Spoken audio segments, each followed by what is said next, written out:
ഒന്നാം ലോക മഹായുദ്ധം നടക്കുമ്പോൾ 1915 നടന്നതായി പറയപ്പെടുന്ന ഒരു കഥയാണിത്. സാധാരണയായി the lost battalion of the Norfolk regiment എന്ന പേരിലാണ് ഇത് അറിയപ്പെടുന്നത്. 1915 നടന്ന ഗല്ലിപ്പോളി യുദ്ധസമയത്ത് ബ്രിട്ടീഷ് സൈന്യത്തിലെ നോർഫോക്ക് റെജിമെന്റ് എന്ന യൂണിറ്റിൽ നിന്നും ഏകദേശം 267ഓളം സൈനികർ തുർക്കി സേനയെ നേരിടാനായി പോയി.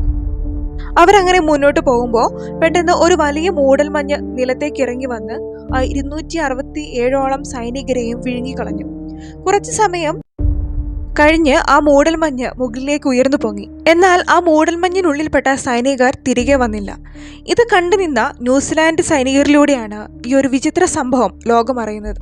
അങ്ങനെ 1919 യുദ്ധമെല്ലാം അവസാനിച്ച ശേഷം പിന്നീട് നടത്തിയ അന്വേഷണത്തിൽ ചില സൈനികരുടെ അസ്ഥികളും ശവശരീരങ്ങളും കണ്ടെത്തി.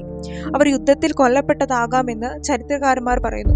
മറ്റൊരു വിഭാഗം ഇവർ കാട്ടിനുള്ളിലേക്ക് ചിതറിക്കപ്പെട്ടു എന്നാണ് വാദിക്കുന്നത്. ഈ ഒരു മൂടൽമഞ്ഞ കഥ അതിശയോക്തിയേറെയുള്ള ഒരു കഥ തന്നെയാണ്.